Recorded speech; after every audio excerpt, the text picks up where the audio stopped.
자, 그러면 주도권 토론을 먼저 한 분이 먼저 이 주제를 질문을 아까 내용을 가지고 하나하나 강론 그동안 언급되었던 것으로 축소해서 우리가 많은 뭐 신학적인 논제를 넓힐 수도 있지만 오늘은 무조건 십자가와 하나님 나라라는 그 관점에서만 서로 공방을 이어가기로 바랍니다. 먼저 이 질문을 하고 주고 받고 좀 여유를 주면서 질문만 해서도 안 되고 답변만 해서도 안 됩니다.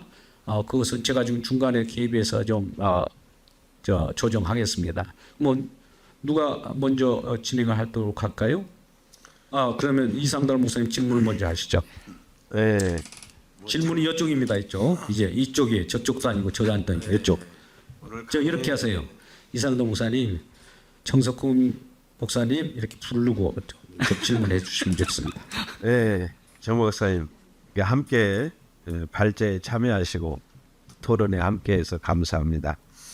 네, 아까 그 강의를 하시면서 잠깐 언급하고 넘어갔는데, 자 사무엘하 7장에 다윗 언약이 나옵니다. 굉장히 다윗 언약이 중요하죠. 그래서 마태복음 1장에서 우리 한글 번역 성경에는 아브라함과 다윗의 아들 예수 그리스도의 세계라 그랬는데 헬라어 원문에는 반대로 되어 있습니다.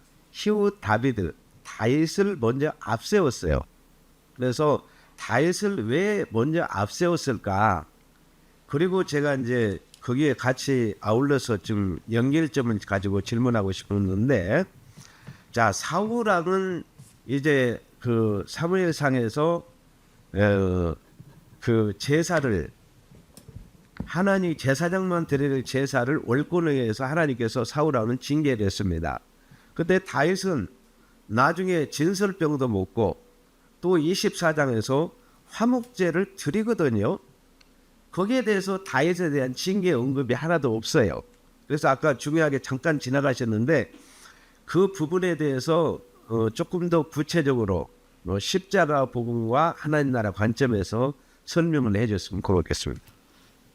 너무 어려운 질문이라서 사무엘하 7장 13절 15절입니까? 그것이 이제 다윗 언약에 대한 내용인데, 먼저는 그 마태복음 그 부분은 후에 말씀드리고요. 사울은 피했는데 다윗은 왜 인정하느냐? 이 질문을 우리에게 하게 된다면 로마서에서는 야곱은 사랑하고 예수는 미워했다라고 답변을 합니다. 그런데 여기에서 중요한 것은 하나님께서 감추어진 비밀이 드러나는 그 과정 속으로 나아가실 때 인간의 죄악을 품어서 갑니다. 새 언약이 세워질 때는 인간의 죄악의 깊이가 완전하게 드러났을 때 새 언약이 세워지게 되어 있거든요. 사울 왕은 인간들이 여호와의 왕됨을 원치 않았습니다. 여호와가 왕됨을 원치 않은 상태에서 세워진 왕이죠. 그 기능을 충실히 하는 왕으로서의 사울 왕입니다. 그래서 그는 왕 행세하기 위해서 이 사무엘이 제사 드리는 그 자리에 자기가 번제와 화목제를 드림으로 말미암아, 그리고 또 하나님의 불순종함으로 말미암아 버림을 받습니다. 이것이 원래 인간의 모습이고요, 인간이 원하는 왕의 모습이에요. 사울 왕을 버렸다는 것은 이스라엘을 버린 것과 똑같습니다. 그런 와중에 하나님께서는 다윗에게 기름을 부으시죠. 먼저 왕으로 세웠습니다. 세웠는데 백성이 하나도 없어요. 하나도 없는데 다윗이 사울 왕으로부터 쫓겨다니면서 이제 진설병을 먹게 되고 아둘람 굴에 갔을 때 잡류들이 합류하게 되면서 왕이 먼저 만들어지고 백성들이 그곳에 합류하면서 이 왕은 본래 기능, 나는 왕이 아니고 백성의 죄인들의 대표자로서의 왕으로서 제사장 나라를 목적으로 하는 그 왕의 모습을 보여주는 기능을 보여줘야 된다는 차원에서 진설병을 먹은 겁니다. 이 부분은 해석하기가 굉장히 어려운 부분인데, 그런 차원에서 이제 다윗 왕은 왕 행세를 하죠. 그 7장에 다윗 언약을 세우시고 그 다음 11장에 이 바세바 문제가 발생하고 그러면서 24장으로 넘어가면서 다윗은 왕 행세를 또 하게 됩니다. 왕 행세를 함으로 말미암아 이스라엘의 진노가 내리고, 그런 가운데 왕은 죄인들의 대표자로서의 왕의 기능으로서 제사장이 되어서 그게 10편 110편이죠. 멜기세덱의 반차를 따라오는 그 대제사장을 전가하는 차원에서 그는 제사장이 됨으로 말미암아 이스라엘을 구원하는, 조금 달리 표현하면 희생물이 되는 겁니다. 그래서 이스라엘의 왕은 어떠한 왕이냐를 제대로 보여주는 왕이죠. 그런 상황에서 이제 마태복음 1장으로 넘어오게 되면 다윗을 언급하는 이유, 뭐 아브라함 혈통을 언급하는 이유가 무엇이냐라고 하면 혈통을 부정한다는 의미가 있어요. 마태복음 1장에서 다윗을 부정해요. 왜냐하면 메시아를 기다리는 자들은 모두가 다 다윗 언약의 성취를 기다리고 있기 때문에 그렇습니다.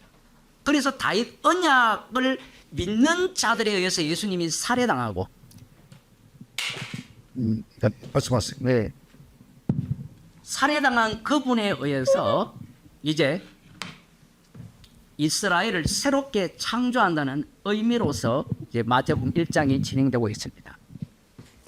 제가 조금 조정을 한 이유는 공방을 벌이는데 우리 그 객석에 계신 분들이 상대가 아니에요. 이쪽이 질문했잖아요. 이렇게 공방을 여기 쳐다보고 하셔야 된다라는 차원에서 마이크를 조정했습니다.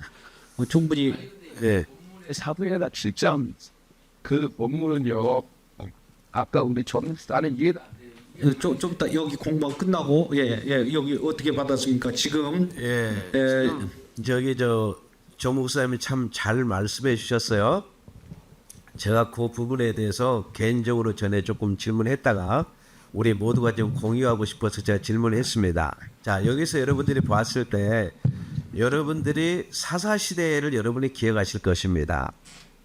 자, 사사시대에 보면 맨 먼저 사사기 1장에서 누가 먼저 올라가서 싸울 거가 나오죠. 거기서 창세기 49장에 나왔던 유다 지파가 나옵니다. 그래서 이제 에브라임 지파에서 유다 지파로 통치권이 넘어가요. 그래서 이제 사울은 에브라임 지파잖아요. 그래서 사울 왕의 인간의 실패를 보여줍니다. 그리고 다윗이 하나님이 함께하는 왕을 세우잖아요. 그래서 굉장히 이 부분이 설명하기 굉장히 어렵고 난해한 부분인데, 자, 출애굽기 4장 22절에서 너는 내 아들 내 장자라고 그랬잖아요. 장자는 가족을 대표해서 예배하는 제사장이잖아요. 하나님께서 이스라엘 백성들을 구원한 목적은 이스라엘 백성들을 제사장 삼으셔서 당신을 섬기는 나라를 세우기를 원하셨거든요. 그래서 출애굽기 19장 4절에 보면 내 소유 제사장 나라 거룩한 백성 삼으시라고 그랬잖아요.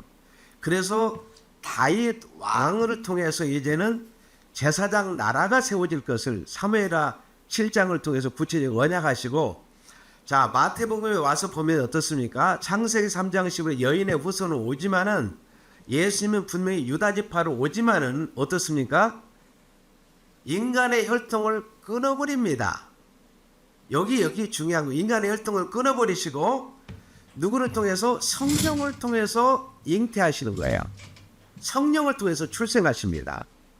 그런 면에서 인간의 왕은 허수아비에 불과하다는 거예요. 진정한 왕은 여러분 구약에 남쪽 북쪽 다 합쳐봤던 왕들 다 세워봤지만 결국 어떻습니까? 결국 어떠세요? 다 가짜라는 거예요. 그래서 진정한 왕은 누구냐?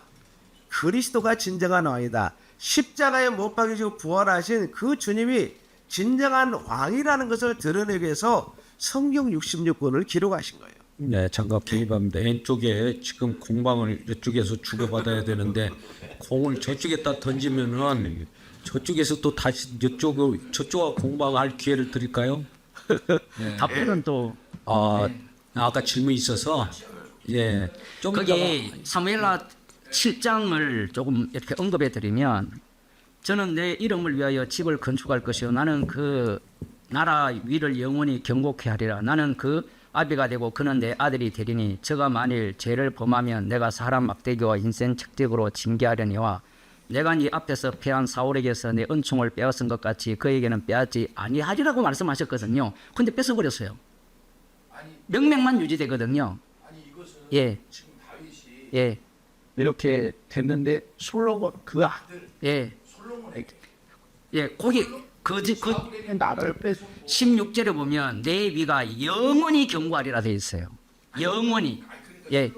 그 다윗에게는 나라 사울에게는 왕의 자리를 뺏어버렸잖아요. 예. 그런데 다윗에게 지금 성적 건축하려고 할 때부터 예. 그런데 네 아들은 예. 설령 잘못을 할지라도 예. 설령 범죄를 저질렀다 예. 인생의 짓고 사람의 넘기고 때릴지라도 예. 사울처럼 버리진 않겠다. 예. 그 언약이에요. 예. 그게 다윗의 등불이죠. 네, 그 언약인데 바벨론 포로로 잡혀가도 다윗의 등불은 계속 남아있죠. 아니 그러니까 그 언약인데 예. 그 언약대로 주님이 이스라엘을 그 계속했잖아요. 계속 가죠. 네, 그래서 메시아 계속 가는데 문제가 뭐냐면 이 본문을 남은 자 유대인들이 어떻게 해석하느냐가 중요해요. 그것이 이제 제 교환에 나오는데 세례 요한이 회개하라 천국이 가까이 왔다라고 했죠. 그 천국이 지금 이 다윗 언약의 성취거든요. 70일의 완성이에요. 다 영원히 경고한 메시아 왕국을 세례 요한은 외친 겁니다. 그런데 세례 요한이 외친 이후에 예수님께 질문하죠. 오실 그이가 당신입니까? 라고 물어요. 왜 묻느냐면 세례 요한이 이사야 선지자나 다른 선지자들이 예언한 천국의 왕이 되는 메시아의 면모를 보여주지 않았기 때문에 그래요. 예수님이. 그런데 예수님이 아는 이야기를 합니다. 저는 자가 걷고 눈먼 자가 눈을 뜨고 가난한 자에게 복음이 전파된다 하여라라고 똑같은 이야기를 반복해요. 같은 사건입니다. 중풍병자를 고쳤을 때 어떤 데는 죄 용서한다는 내용이 있고 어떤 본문은 그냥 병만 고쳐주는 내용이 나와요. 그렇게 나오잖아요. 사건들이. 왜 그렇게 번갈아 가면서 나오느냐 하면 마귀가 예수님을 시험할 때 네가 하나님의 아들이면 병 고치라는 거죠. 그런데 예수님이 병을 고쳐줍니다. 그런데 예수님은 이것을 표적으로 사용해요. 예수님의 표적은 십자가의 피로 죄를 용서하는 표적이에요. 그런데 이 마귀에게 속한 자들은 병 고치는 것을 메시아가 하는 표적으로 생각한 거예요. 동일한 세메오인이라는 단어를 갖고 저쪽에는 자기들이 소망하는 메시아고 예수님은 십자가에서 다 이루시는 메시아로 소개를 한 겁니다. 지금 사무엘하 7장이 왜 중요하냐면 기존 신학에서 하나님 나라를 언급할 때 이 영원한 다윗 왕을 이야기하면서 하나님의 통치로 넘어가요. 통치. 하나님의 통치로 넘어가거든요. 나중에 목사한테 질문 드리고 싶은 그건데 하나님의 통치로 넘어갔는데 문제가 하나님의 통치를 기다리는 자들이 하나님의 아들을 죽여버립니다. 그런데 놀랍게도 죽임당한 그분이 하나님 나라의 주가 돼요. 통치자가 돼요. 주의 자리가 바뀌어버립니다. 그러한 사건들이 있기 때문에 지금 사무엘하 7장을 제가 부정적으로 해석을 한 겁니다. 네. 예. 잠깐만요. 네. 좀 이따가 이제 우리 기회를 드리겠습니다. 현재는 잠깐만요. 여기 10분이 오버돼서 카운트다운을 주의 진행 엔지니어 목사님께서 좀 해주시기 바랍니다. 10분이 지났잖아요. 그러면 진행이 수월치 못합니다. 이제 일단은 질문을 했어요. 다 소비해버렸습니다. 좀 이따 기회 또 드리겠지만은 이제 정석훈 목사님 예. 이쪽을 바라보세요. 예. 이상달 목사님 이렇게 부르고 여기다 질문하세요. 예. 일단은요. 그렇게 해주시기 바랍니다. 자, 하세요. 목사님께서 계속해서 이제 말씀을 하실 때 하나님의 통치와 하나님의 주대심과 예수님의 주대심을 같이 섞었었거든요. 제가 이야기로는 저도 뭐 말씀드릴 때 했습니다만은 하나님의 통치를 믿는 자들이 예수님을 살해하고 살해당한 그분이 주가 되거든요. 주가 된 그분에 의해서 아버지가 주로 드러나는 게 계시적으로 드러난 모습인데 어떻게 생각을 하시는지 설명드리도록 하겠습니다. 예수님께서 십자가를 앞에 두시고 요한복음 17장에서 기도하십니다. 마지막 대제사장 기도를 하시죠. 아버지와 창세전에 아버지와 함께했던 영광을 회복해 달라고 그러죠. 아버지와 나는 하나라고 그랬습니다. 그러니까 성부, 성자, 성령 삼위 하나님은 본래 영원부터 영원까지 본체로 함께 계셨습니다. 그래서 하나님은 영이신데 영의 몸을 가지고 계시는 거죠. 그런 의미에서 삼위 하나님의 영원한 통치는 영원부터 영원한 거죠. 그런데 그 통치가 구체적으로 무엇을 통해서 온전히 드러났느냐? 십자가를 통해서 그 통치가 온전히 드러나게 된 거죠. 그런 면에서 삼위 하나님의 영원한 그 통치가 뭘 통해서 온전히 드러나느냐? 십자가의 피 흘리심을 통해서 그 통치가 온전히 드러났다는 의미로서 저는 그 부분을 가르쳐서 말씀한 겁니다. 그래서 거기서 이야기할 때 아버지와 나는 하나라고 이야기하면서 제자들과 우리는 하나이고 온 교회가 하나라고 예수님께 하나 되기를 마지막 기도하셨잖아요. 거기서 우리가 여러분들이 아까 질문한 우리 목사님 질문했는데 세상은 너희를 미워한다고 그랬어요. 아니 저쪽도 답변이 필요해서 이야기합니다. 여기 주도권 토론이기 때문에 제어를 하십시오. 시간이 되면 이쪽 쳐다보고 말씀하세요. 그래요? 예, 여기 우리가 주도권. 미움을 받는다고 그랬어요. 그러면서도 우리는 그리스도 안에서 누림이라는 것, 그 승리가 누림이라는 것을 이렇게 생각하시면 자, 그러면요. 예, 로마서 10장 13절에 누구든지 주의 이름을 부르는 자는 구원을 얻으리라고 말씀을 하셨거든요. 예. 이것은 요엘서 말씀의 인용입니다. 예, 요엘서에는 여호와의 이름을 부르는 자는 구원을 얻는다라고 나와 있어요. 예. 누구든지.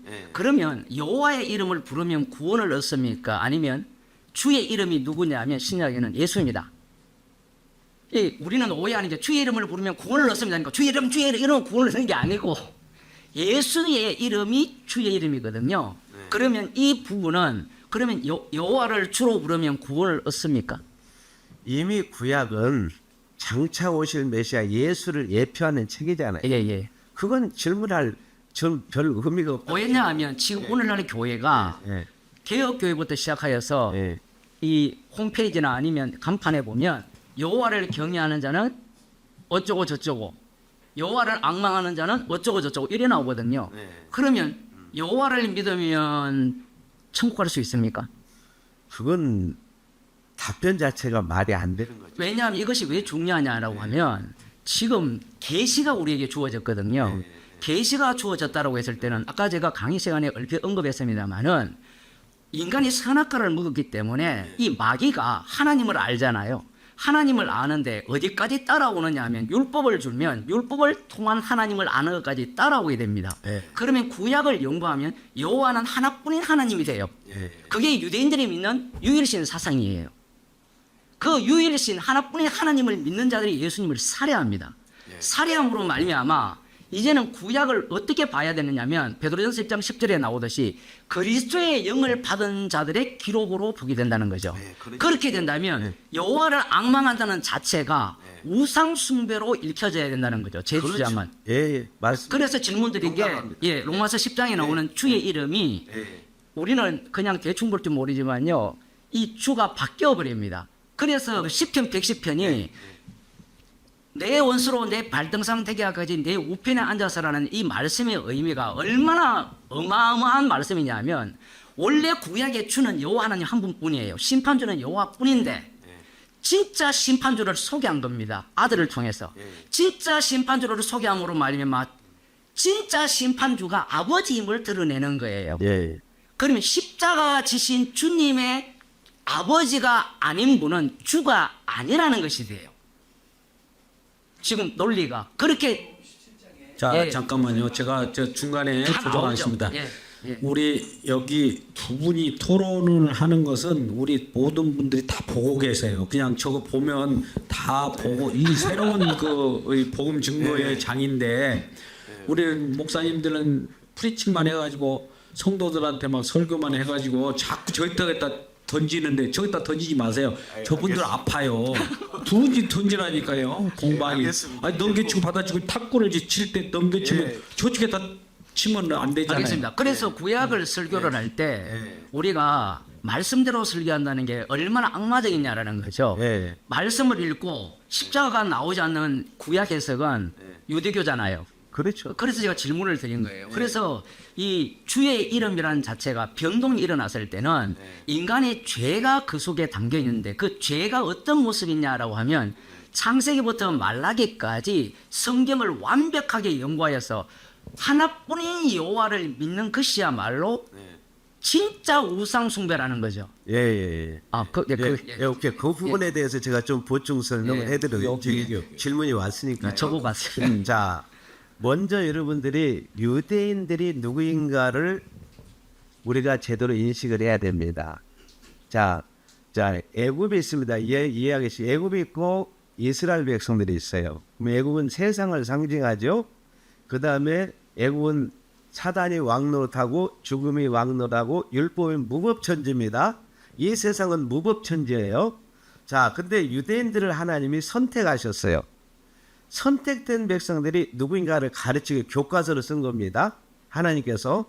그래서 유대인들을 선택된 구원받은 백성들이 누구인가를 구원받기 위해서 교과서를 쓴 거예요.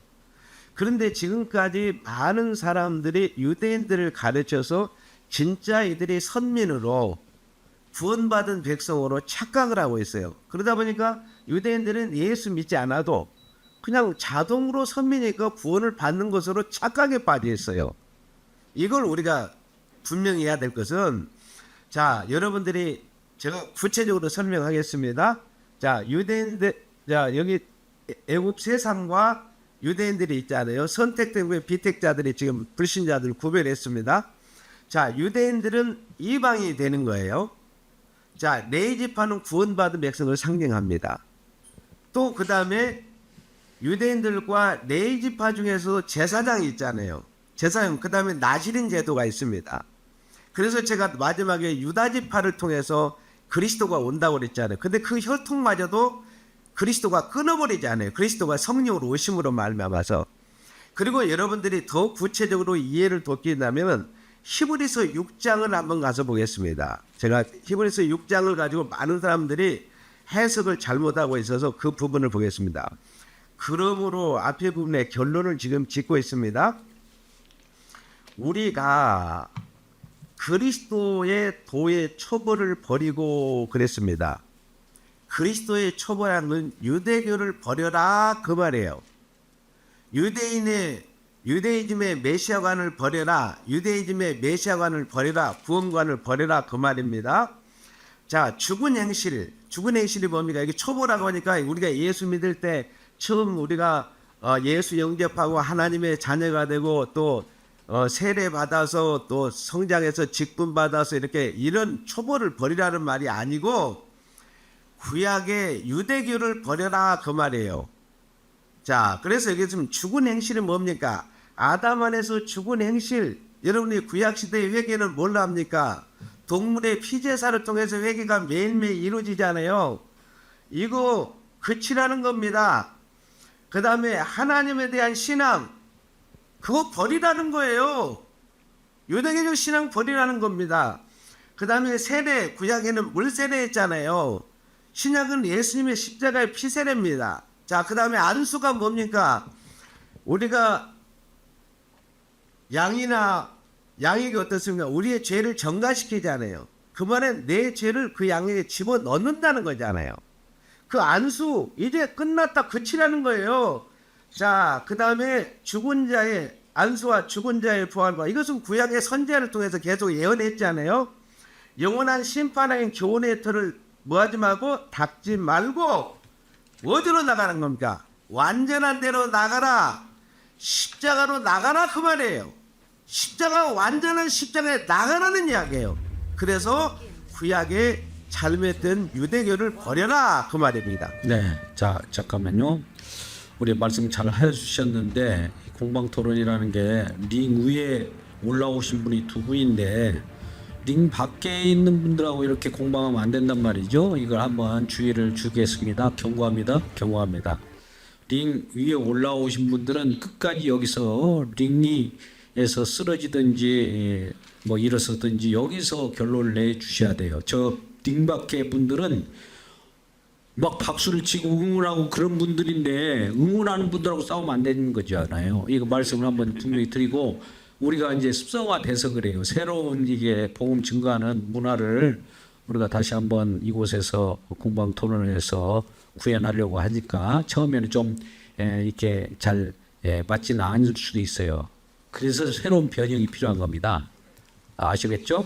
그러면 아까 이렇게 질문하다가 상대방이 조금 빗나가는 얘기를 하면 팍 제어를 하세요. 제어. 왜 그쪽으로 갑니까? 날카로운 칼 있잖아요. 여기 방패도 있죠. 뭐 펀치도 있을 수 있고. 그러지 않고 이거 쓱 피어가지고 이러면 안 된단 말이죠. 경고합니다 두 분. 심판으로 다시 한번 빡치. 자 공방으로 먼저 10분 주고받고 할 때 뭐 10분은 마음대로 내가 좌지우지하세요. 저 여기 답변 한 3초밖에 안 남 여지 주고 혼자 다 해도 돼요. 그러면 여기 끝까지 그냥 또 빚고 들어가야 되죠. 어디를 지금 아셨죠? 공방 토론을 다시 한번 공개 방송 토론이자 공격과 방어 토론이에요. 예, 분명히 이렇게 열띤 토론이 있어야 저분들도 박수 치고 재미가 있지. 왜 우리들하고 싸우려고 그래요? 또 가버리자 이러면 안 되죠. 예, 꼭 명심하시기 바랍니다. 우리 타이머 좀 그 째깍째깍 시간도 정확하게 좀 타이머를 눌러주세요. 10분. 자, 이번에 이쪽 주도권으로 아까 그 중에 강론을 가지고 얘기해요. 십자가 하나님 나라 넓히지 마세요. 여기 넓히면은 뭐 하루 종일 갖고 안 돼요. 오늘은 십자가 하나님 나라. 아까 십자가를 아까 이렇게 설명했는데 십자가로부터 창세의 언약을 들여다본다고 그러는데 창세의 언약으로부터 십자가로 오면 안 되는가? 또 삼일체를 이렇게 있잖아요. 삼일체를 가지고 삼일체 중심으로 하나님 나라를 설명했는데 왜 그것이 모순인가? 십자가를 통해서 하나님 나라를 말씀하면 되는데 왜 이 영유는 안 되고 이쪽으로는 되고 이쪽으로 안 되는가? 이런 것들을 좀 거기에 대한 답변을 할게요. 질문 저한테 하지 마세요. 여기 두 분 그거 하시라고요. 자, 제가 그래 여기서 먼저 공격하시고 전화하세요. 공격이라기보다는 목사님이 아까 십자가의 의미를 심판과 구원이라고 설명을 했잖아요. 조금 구체적으로 그것이 단지 안 그러면 다른 의미가 또 있는지 말씀해 주시면 좋겠습니다. 십자가의 사건이요. 예, 십자가 사건을 심판과 구원이라고 표현을 하셨잖아요. 예. 다른 의미가 더 있는지 안 그러면 그 의미로서 좀 더 구체적인 내용이 있는지. 그 말은 그리스도가 주가 되고 친히 왕이 된다는 있잖아요. 그 나라에 그 부분이 구체적으로 이제 통치적인 면에서 드러나는 거죠. 이제 이미 구약에 있잖아요. 창세기 3장 15절에 언약한 대로 심판과 구원에 대한 종말에 이루어질 것을 이미 예언했고 그 말은 누가 그리스도께서 친히 주가 되고 왕이 되셔서 그 일을 집행하신다는 거죠. 그러니까 십자가 때 불신자들 같은 경우는 베드로전서 3장 19절에 예수님이 육체로는 죽임을 당하시고 18절에 영으로 살리신 바 되어서 옥에 있는 영들 구약의 불신자들을 심판을 선고하잖아요. 예, 선포로. 그리고 재림 때 이제 불못에 던져버리고 그 다음에 사단은 무적에 갇힌 바 되고 마지막에 있잖아요. 이제 불못에 같이 던지잖아요. 그리고 구약 백성들의 구원은 베드로전서 4장 6절을 통해서 일제히 지금까지도 구약 백성들의 구원 문제가 질문을 던져봤는데 거의 뭐 율법을 지킴으로 할례를 받음으로 뭐 예수 믿음으로 구원을 얻는다는 이 이야기 자체가 절로 나오질 않은 걸 볼 수 있어요. 근데 중요한 것은 우리가 예수님의 십자가의 그 효력, 그 공로가 얼마나 큰가. 그분이 실제로 주가 되셔서 심판도 하시고 구원도 하신다는 그 의미죠. 네. 십자가의 의미가 이제 그 예수 그리스도가 주가 되셨다라고 예. 그 사도행전 2장 36절에서 말씀하시잖아요. 그 주의 의미가 구약으로 들어가게 되면 여호와께서 심판주로 행사하시던 그 일을 친히 하시고 요한복음 5장에서는 인자됨을 인하여 심판하는 권세를 가지시고 죽은 자도 살리고 살린 자도 살려서 지옥 보내고 천국 보내시는 그러한 능력을 가지신 분이 십자가고 여기에 이제 율법을 집어넣게 되면 율법의 완성이 십자가잖아요. 그러면 율법의 완성이 십자가라면 십자가 안에는 율법이 담고 있는 요소들이 다 담겨 있다라는 거잖아요. 그렇죠. 그렇게 된다면 율법은 무엇을 증거하고 있느냐라는 거죠. 이미 제가 예. 강의할 때 이야기했잖아요. 그리스도를 증거하는 책이라고. 저는 이제 조금 더 구체적으로 들어가서 거기에 이제 그리스도라고 표현하고 사도행전 2장 36절에서는 주라고 표현하거든요. 그럼 율법은 구약에서는 여호와가 심판주 되심을 증거하는 율법인 거예요. 율법은 예. 그렇게 된다면 율법의 완성이 십자가가 되죠. 그럼 십자가에서 율법이 완성이 드러났다면 구약에 나오는 모든 율법의 해석은 십자가가 나오는 예수 그리스도의 죽으심과 우리의 죄가 나오는 해석이 되어야 되지 않느냐. 어떻게 생각하십니까? 아, 공감합니다. 저는 그래서 창세기 1장 1절을 왜 기록했느냐. 예. 이스라엘 백성들에게 뭘 가르치기 위해서 그리스도를 가르치기 위해서 창세기 1장 1절을 기록했고 결국은 뭐예요? 십자가의 복음이 무언가를 가르치기 위해서 구약 성경 전체가 기록되고 신약도 마찬가지고 예를 들어서 하면 아브라함이 100세에 이삭을 낳았잖아요. 그거 아브라함의 장막에 임한 크리스마스가 아브라함의 장막에서 임한 것이 아니라 그리스도가 오므로서 온 인류의 크리스마스가 될 것을 이미 거기서도 예수님의 십자가의 사건을 성육신을 가르쳐줬고 출생을 가르쳐줬고 그 다음에 22장에서 이삭을 번제로 드린 것도 결국 예수님의 십자가를 가르치기 위해서 이삭을 번제로 드리게 한 거죠. 아까 저기 또 저 아까 질문의 내용이 지금 생각나서 그런데 이쪽도 필요하니까 뭐냐면 다윗이 분명히 사무엘하 7장 언약을 했잖아요. 근데 분명히 솔로몬이 죄를 짓더라도 그 당대의 징계까지라도 거둔다고 그랬잖아요. 그 말은 다윗은 장차 오실 메시아 예수 그리스도를 예표하기 때문에 예수 그리스도를 믿는 자녀들에게는 징계까지라도 그리스도의 십자가로 다 담당하셨다는 거예요. 이걸 여러분들이 귀하게 받아들여야 됩니다. 왜 그러냐면 우리가 예수 안에서 여러분들이 모든 것이 해방된 거예요. 자, 네. 그러면 우리가 영이 거듭난 영이 있고 육체가 있잖아요.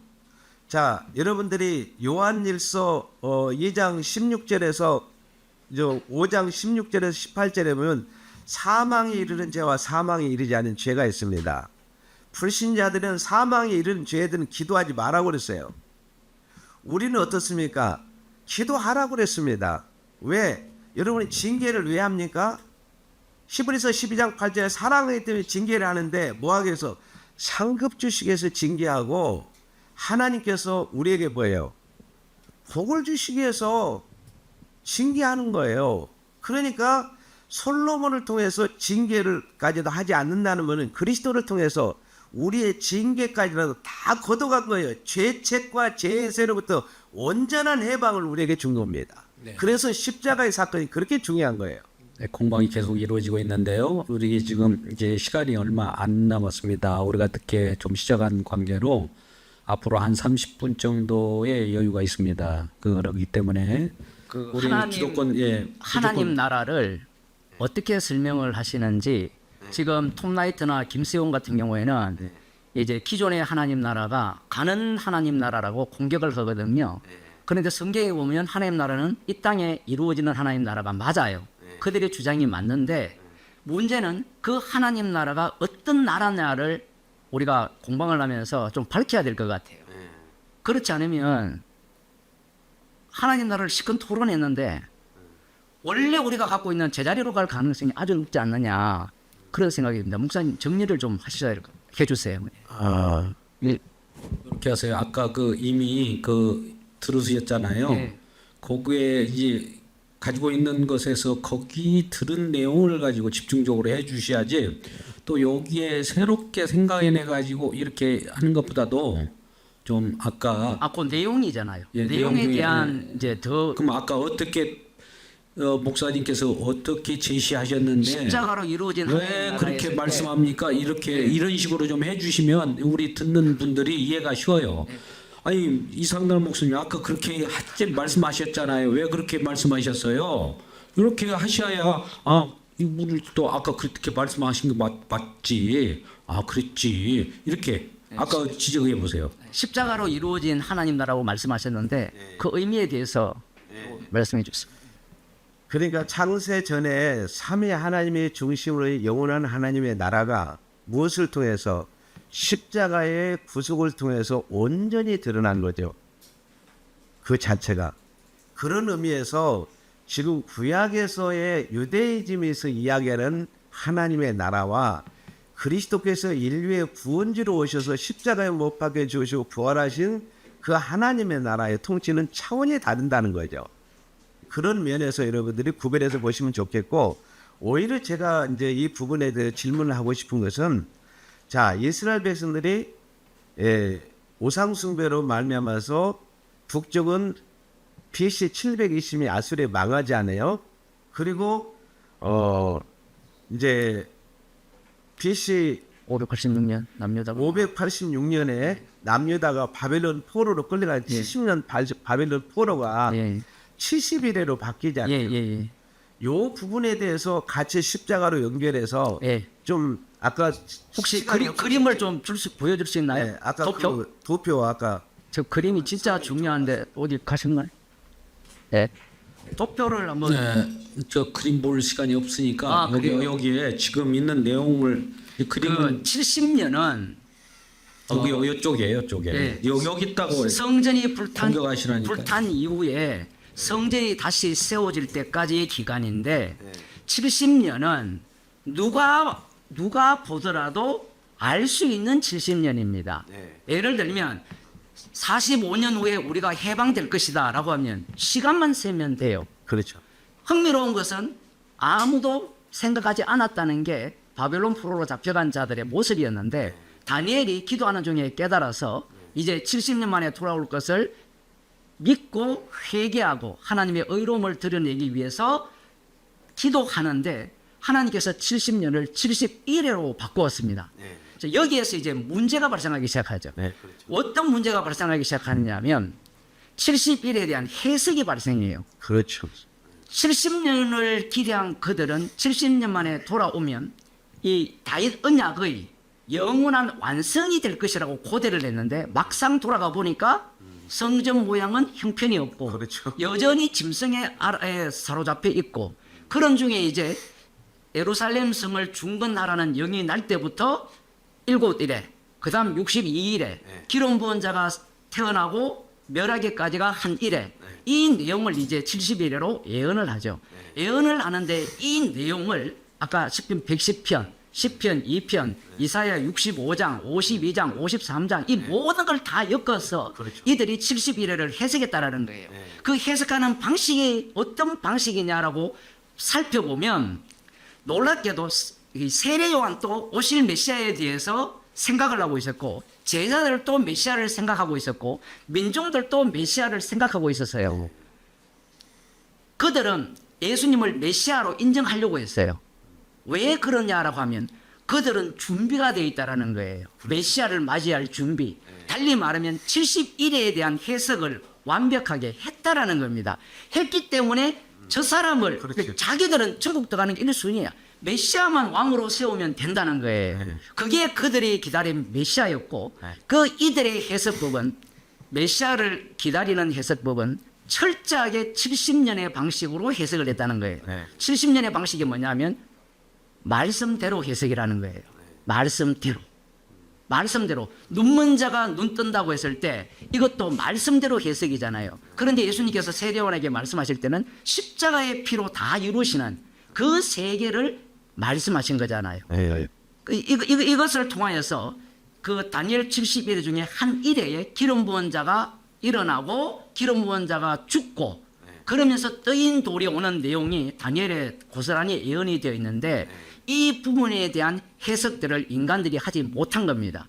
그러면 어떻게 해석이 되느냐면 기름 부은 자가 와서 죽고 부활하심으로 말미암아 이 예수님 몸 안에 한 일회가 완성이 되고 죽음과 부활이 들어있으니까 3년 반 3년 만이 거기 다 들어가니까 그 한 일회 속에 62일회 7일회가 다 들어간다라는 거죠. 그래서 다니엘이 왜 다니엘을 통해서 왜 70년을 71회로 바꿨느냐라고 할 때는 하나님 나라는 성령으로 거듭나지 않으면 아무도 못 들어가는 나라이기 때문에 그렇습니다. 그래서 70년을 71회로 바꾸신 거죠. 또 하나는 70년을 71회로 바꿈으로 말미암아 71회를 사모하는 자들이 71회의 완성자인 기름 부은 자를 죽인다는 겁니다. 네.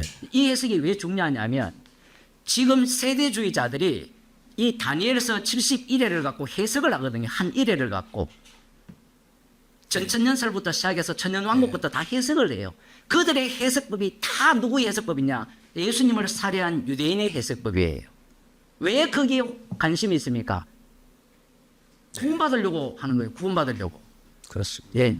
자, 그 예. 부분에 대해서 있잖아요. 아주 명쾌하게 잘 설명해서 너무 감사하고요. 제가 이 질문을 하게 된 것은 지금 모든 천년기 사상이 어디서 왔느냐? 유대이즘 사상에서 100% 온 겁니다. 그래서 여러분들이 지금 이 다니엘서는 다니엘서를 십자가를 통과하지도 않고 재림으로 다 해석을 한 거예요.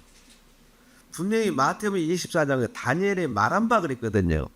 그러면 다니엘의 지금 70일의 이 해석은 십자가를 통하지 않고는 해석이 안 되는 겁니다. 여러분 참고하시고 이 부분에 대해서는 나중에 더 디테일하게 해야 될 분인데 굉장히 짧은 시간에 이 부분을 명쾌하게 해주셔서 너무 감사합니다. 네, 일단은요, 뭐 서로 감사하다고 하는데 서로 뭐 얻어맞고 또 공격하고 그런 것은 없이 뭐 악수 청하셨어요? 왜 감사하고 그래요? 아니 좀 날카로운 것이 좀 있으셔야 되는데, 아이고, 자 이렇게 하시죠. 아까 여기 지금 제가 있잖아요. 날카로운 걸 하나 질문할게요. 예, 질문하면은 그 하나님- 여기 답변하려고 하면 예. 답변이 하나님 나라를 피해가려고 하면 좀 이렇게 말씀하실 높여- 때 예. 창세 전 성부 성자 성령을 언급을 하셨잖아요. 네, 삼위일체이겠죠. 제가 옆에서 좀 이제 추임새. 이 부분에 대해서 틀린 말은 아닌데 성경에 나오기 때문에 문제가 출발을 거기부터 하게 되면 어떤 문제가 발생하느냐라고 하면 내가 믿는다가 되거든요. 창세전에 계획한 대로 십자가에서 다 이루었다. 그런데 십자가에서 다 이루은 것이 창세전에 그리스도 안에서 예정하신 것이다가 되면 이 본문을 해석할 때 에베소 1장을 해석할 때 그 해석하는 자는 죄인이 됩니다. 왜냐하면 그것은 십자가로 다 이루기 때문에. 그런데 이것을 이쪽에서 출발하지 않고 창세전부터 출발해버리면 내가 믿는다가 돼요. 내가 믿는다가 되면 자신이 말씀의 위에 있습니다. 바깥쪽에 나와 있다는 거죠. 목사님이 그러신 건 아닌 것 같은데 지금 우리가 아는 신학은 성경을 다 깔아놓고 자기가 밖에 나와서 정리를 하는 신학이에요. 제가 알기로는.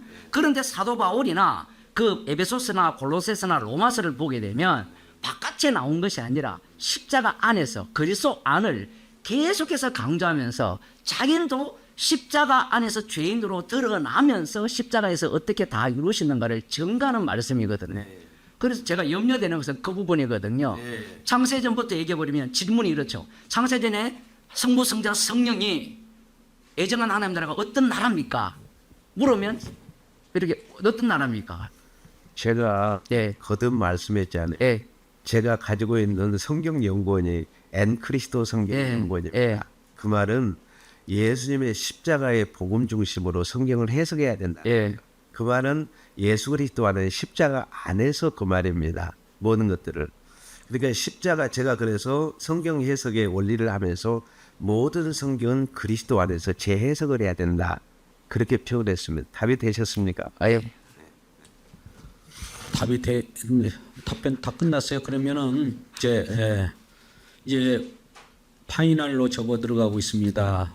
우리 같은 관심을 가지고 고조됐는데 기대되는 사항 이상으로 답 얻은 분들도 계실 거고 아직도 이런 게 궁금하고 있는데 왜 저렇게 둘이 서로 아삼육으로 악수하고 공방을 벌이지 않고 있을까? 싸우지 않고 링 위에 올린 사회자는 뭐하는 뭡니까? 이렇게 이 저를 심판 두 분을 이렇게 경기를 심판을 시키는 입장에서 죄송스럽게 생각하고요.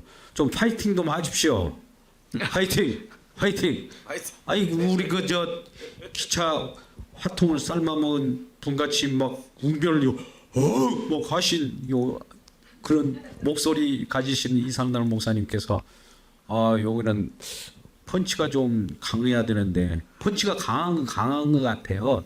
두 분들이야 뭐 고수의 고수이지만은 아무튼 중원에 이렇게 모시게 돼서 쉽지 않는 건데 이번 기회를 통해서 앞으로 한 10분여 남았습니다. 이제 5분씩 한번 공방을 벌이도록 하겠습니다. 좀 아까 우리 왜 삼위일체를 믿으면 구원받는 것이 아니고 예수를 믿어야 되는가? 단순하면서도 굉장히 명쾌하잖아요. 삼위일체 믿으면 구원받습니까? 예수 믿어야 구원받습니까? 이런 거 그러면 왜 삼위일체는 논해야 됩니까? 성경에 나오잖아요. 이 얘기 안 해도 성경 속에는 삼위일체 언급 안 해도 삼위일체를 우리가 믿잖아요. 고백하잖아요. 믿사오며 이건 뭡니까? 이렇게 질문하면 하나님 나라의 그 선민으로서 백성으로서는 이런 부분들을 아까 여호와를 믿으면 구원을 얻으리라고는 요엘서를 말씀하셨는데 왜 예수를 믿어야 되지? 왜 여호와를 믿으면 구원을 받으리라 요한일서에서 그때 문자적으로 보면 그것이 맞아요. 근데 왜 여호와를 믿으면 이것이 우상인가? 이 부분이 아주 날카로울 것 같은데 근데 아까 답변에 여호와를 믿으면 안 된다는 말씀을 그냥 싱겁게 하셨어요. 그러면 역을 또 공격하셔야죠. 자 그렇게 생각하면서 우리 그 칼날리신 정석근 목사님이 강하게 한번 이번에는 창으로 한번 쑤셔 보시죠.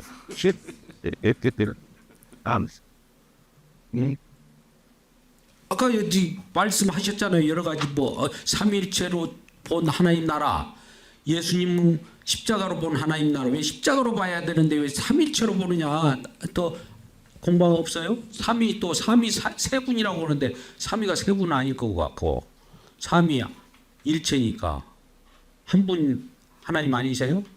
유대교 유일지사상을 얘기한 것은 아니지만은 삼위이자 이격은 하나님 셋이지만 한 분이신데 제가 그 삼위일체에 대한 이야기가 계속 나와서 좀 표현을 좀 하겠습니다. 우리가 그동안에 삼위일체라고 했는데 저는 이것을 의미적으로 좀 더 해석해서 삼위일체를 썼으면 좋겠어요. 삼위 펄슨 인격이잖아요.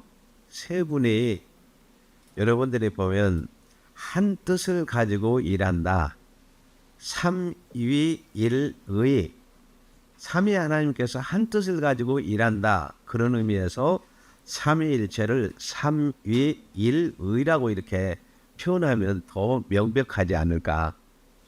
의미적 설명을 그렇게 이렇게 드리도록 서비스를 해 주셔서 감사합니다. 그다음에 제가 이제 우리 여기에요. 여기 이제 조금 이따 저쪽에 또 공방할 시간을 이제 저 질문을 또 나올 거예요. 지금 이거 공방한 내용 가지고 아쉬워가지고 또 질문할 땐 답변하시기로 하고 여기 주제만 지금 알겠습니다. 이쪽 쳐다보고 하세요. 같이 이렇게 제가 이거 피해드릴게요. 중간에 내가 가로막았네. 예수님께서 물세례 받고 올라오실 때 하늘에서 소리가 있어 이는 내 사랑하는 아들이요 내 기뻐하는 자라 그러면서 성령을 받잖아요. 지금 이게 삼위일체적으로 지금 설명이 되고 있는 과정인데 여기에서 삼위일체를 언급해버리면 어떤 문제가 발생이 되느냐 하면 삼위일체는 믿어버려요. 논리가. 그런데 성경은 사건으로 설명을 합니다. 그렇죠. 사건으로 설명을 하고 예수님도 십자가는 아까 십자가가 우상이 되지 않냐 할 때 십자가가 우상이 되어버리면 십자가를 내가 믿기 때문에 우상이 돼요. 그런데 제가 말하는 십자가는 사건입니다. 사건. 말씀이 육신이 되고 죽으시고 부활하신 그리고 하늘 우편에 오르신 그 사건을 십자가라고 이야기를 하는 거예요. 그러니까 그 십자가를 백날 믿어도 구원을 못 얻어요. 십자가를 믿어서 구원을 못 얻는다고요. 십자가의 영이 그리스도의 영이 임하면 그 사건 속으로 성도가 휘말려서 십자가의 증인이 되는데 여기에서 이제 제가 받았잖아요. 그러면 성령이 임한 예수님이 이 땅에서 어떻게 사셨느냐? 광야로 나가서 마귀에게 시험을 받으시고 궁극적으로는 십자가에 못 박혀 죽으셨습니다. 그러면 못 박혀 죽으신 그분이 주가 되셔서 아버지로부터 성령을 받아서 그리스도의 영을 주시잖아요. 그러면 그리스도의 영을 받은 자들은 이 땅에서 어디로 가게 되느냐라고 물으면 마귀의 세계로 가죠. 광야로. 광야로 가고 최종적으로는 이 세상으로부터 미움받고 죽게 돼 있죠. 이 차원에서 삼위일체를 논해야 되지 않느냐라는 거죠. 이렇게 되면 우리가 오늘날 말하는 성령 충만, 성령의 능력 자체가 다 엉터리라는 겁니다. 성령의 권능이라는 자체가 왜 엉터리냐? 여러분들이 구인사절에 가보시면 돼요. 인도에 가보시면 됩니다. 타종교를 연구해 보세요. 그 세계의 기적과 능력이 펼쳐집니다. 방언뿐만 아니라 없는 게 없어요. 그런데 그들에게 없는 게 뭐냐면 말씀이 육신이 되어서 죽으시고 부활하신 예수 그리스도의 주되심이 없어요. 물론 그들에게 미륵불의 사상이 있죠. 미륵불의 사상의 문제가 뭐냐면 그것도 내 구원이에요. 미륵불의 사상도. 모든 것들이 자기 구원과 연관이 되어 있습니다. 그런데 예수 그리스도의 죽으심은 우리를 구원하기 위해 오심이 아니에요. 자기를 구원하기 위해 오심이에요. 이제 좀 어려운 단계로 넘어왔는데 왜 자기 구원이냐 하면 예수님의 피로 구속받은 자들은 예수 그리스도의 몸의 지체입니다. 예수 그리스도의 몸의 지체이기 때문에 내가 구원받는 게 아니에요. 갈라디아서 2장 20절에 보면 내가 그리스도와 함께 십자가에 못 박혀 죽고 내 안에 그리스도가 살아요. 요 세트가 구원을 받아요. 요 세트가 구원받은 현장을 뭐라 하는 거면 날마다 자기를 부인하고 자기 십자가를 지고 따라오라는 겁니다.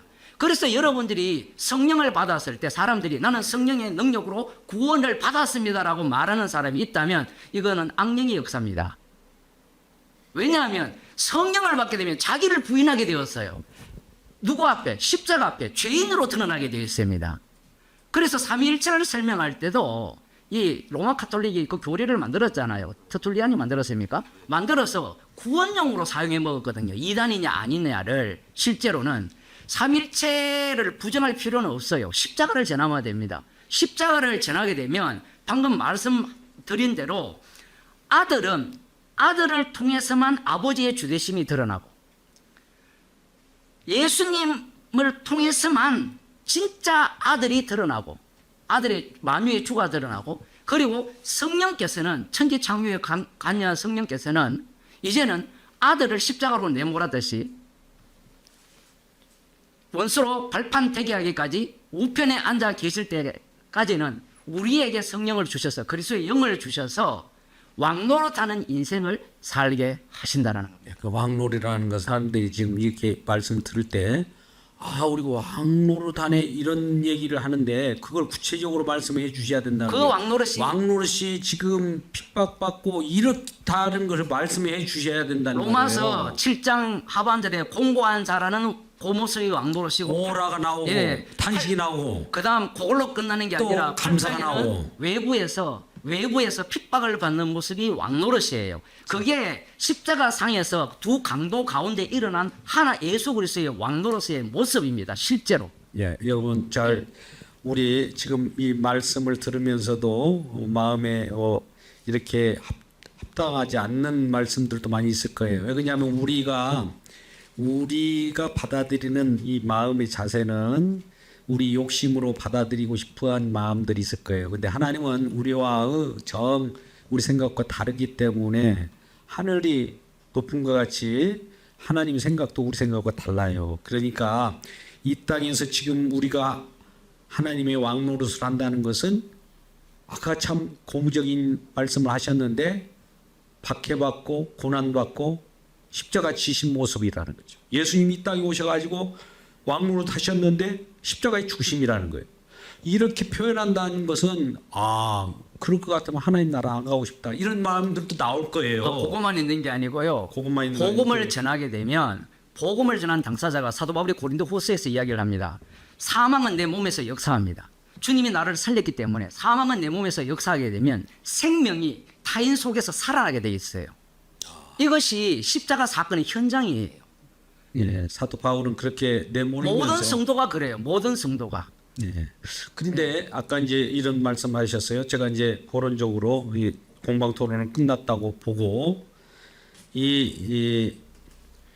우리가 복음을 증거할 때에 예수 믿어서 의인되었기 때문에 복음을 증거하는 것이 아니라 예수 믿어도 죄인으로서 죄가 노출되면서 복음이 증거된다는 이 사실, 이 내용에 대해서 설명을 하셨는데 그게 맞습니까? 우리가 의인 되어서 복음을 전할 수는 없죠.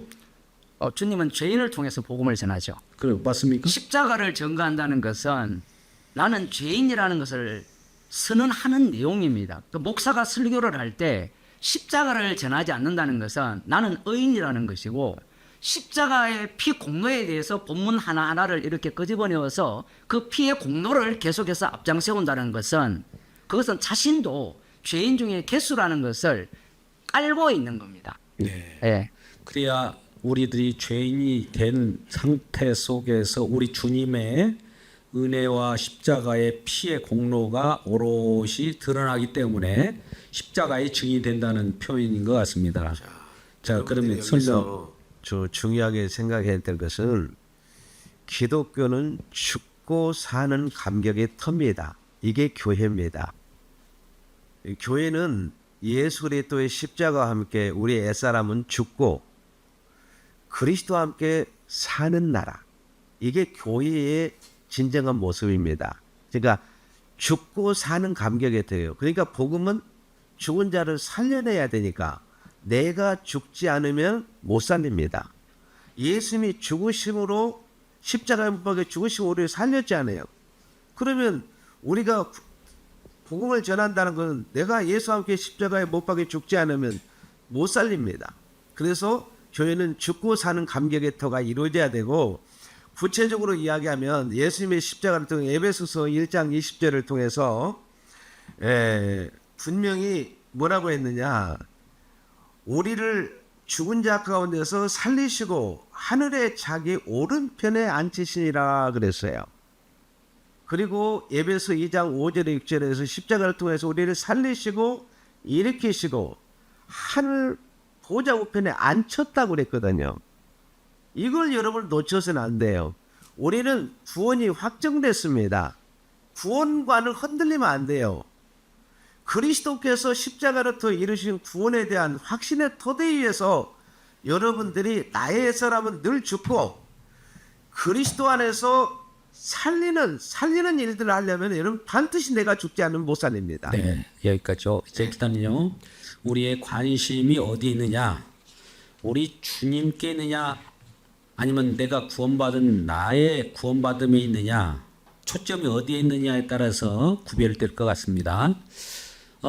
우리가 이제 이런 생각을 해요. 마지막에 이제 파이팅 할 수 있는 우리가 같이 한번 이 논제를 한 3분만 같이 하고 마치도록 하죠. 이전에 보면 예수를 믿고 우리는 그리스도가 됨으로 작은 예수, 작은 그리스도, 신에 참여한 자, 그러다 보니까 이제 우리가 어떻게 되느냐를 강조를 하다 보면 이제 이게 이제 아까 구원론적으로는 이제 구원파 쪽에 이제 많이 가깝게 되는데, 하나님 예수님의 공로보다도 예수 공로를 이용해서 내가 어떻게 되느냐, 나도 작은 그리스도, 작은 진리. 이전에 우리가 같이 공부했던 분들 중에 한 분이 조금 이제 또 이단화 됐잖아요. 우리 한국 강단에 지금 널리 모든 목사님들이 이 말씀 들으려고 다들 난리잖아요. 여러분도 잘 아시다시피 이 뭐 우리 그 서문화 교회 목사님 돌아가셨지만은 그 분도 결과적으로 우리와 동일하게 말씀을 증거하는 듯 하다가 마지막에 가서는 진리가 가다. 그들을 따르는 사람들이 작은 진리 가다. 이렇게 돼버리더라는 거죠. 이 부분에 대해서 잠깐 한 논평 1분씩만 딱 드리고 1분씩 드리겠습니다. 잘 생각하시고 그 부분을 판단해 주시고 우리 타이머를 카운트다운 해 주시기 바랍니다. 선악과를 먹은 인간들은 하나님과 같이 되려고 합니다. 놀랍게도 율법을 받은 이스라엘이 엄청난 긴 세월 동안 그들이 단련을 받았어요. 단련을 받은 마지막 자리가 어떤 자리냐면 모세의 자리에 앉아서 예수님을 심판해서 십자가에 못 박아 죽여버렸습니다. 인간이 너무 시끄러운데 인간이 인간이 꿈꾸는 게 무엇이냐? 선악과를 먹은 인간이 꿈꾸는 게 무엇이냐면 하나님처럼 되는 거예요. 그런데 예수님은 우리에게 자신의 영을 주셔서 자신의 증인으로 삼아요. 그래서 요한계시록 보면 천국 간 백성들이 어린 양을 찬양을 해요. 24장로가 어린 양아 막 먹는 것이 아니에요. 박진영이 가르치는 그 교리를 보면 그리스도와 함께 이 죄의 세계를 통과해 가면 그리스도와 막 먹어요. 우리가 그리스도가 된다라는 겁니다. 박진영만 그런 것이 아니라 아까 방금 말씀했던 그 사람들뿐만 아니라 성경을 좀 안다는, 지금 유튜브에 보면 좀 공부한다는 대부분의 사람들의 마지막 자리가 뭐냐면 자기가 정말 예수님처럼 될 수 있다라고 주장을 해요. 그런데 성령을 받은 자들은 십자가의 증인이에요. 사도 바울을 주님이 불렀을 때 복음을 실어 나르는 증인으로 불렀습니다. 네, 감사합니다. 이어서 예, 제가 그 강의하면서 잠깐 말씀드렸지만 구약 39권을 한 절로 요약한 것을 보면 요한복음 1장 29절에 보라 세상 죄를 짊어지고 한 하나님의 어린 양을 보라. 그가 십자가에서 단번에 이루셨습니다. 구약의 5대 제사를 단번에 이루었죠. 7대 절기를 단번에 다 이루었습니다. 더 이상 토시를 다룰 필요가 없습니다. 완성된 복음을 우리에게 주었습니다.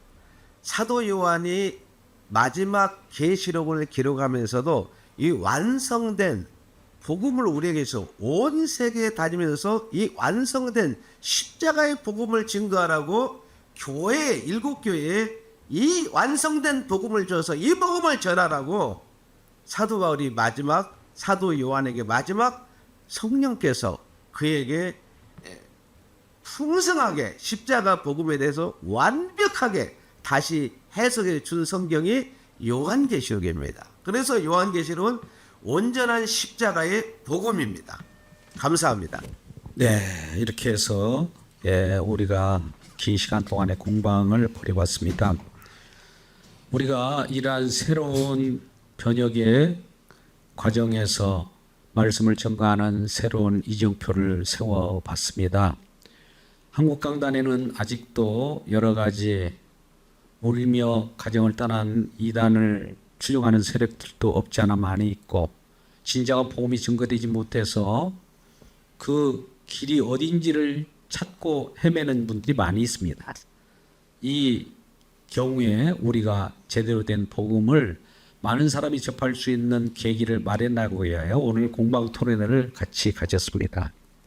우리 수고해 주신 우리 이상달 목사님과 정석 목사님께 뜨거운 박수를 좀 부탁드립니다. 네, 앞으로도 오늘 주제가 우리 모두에게 만족스럽지는 못할 것입니다. 계속 이어지는 공방 토론이 매월 마지막 주 목요일 이곳에서 계속 이어지게 될 것입니다. 시청자 여러분들도 이곳을 유튜브로 실시간으로 듣고 계신 모든 분들이 이제 이곳을 집중하십시오.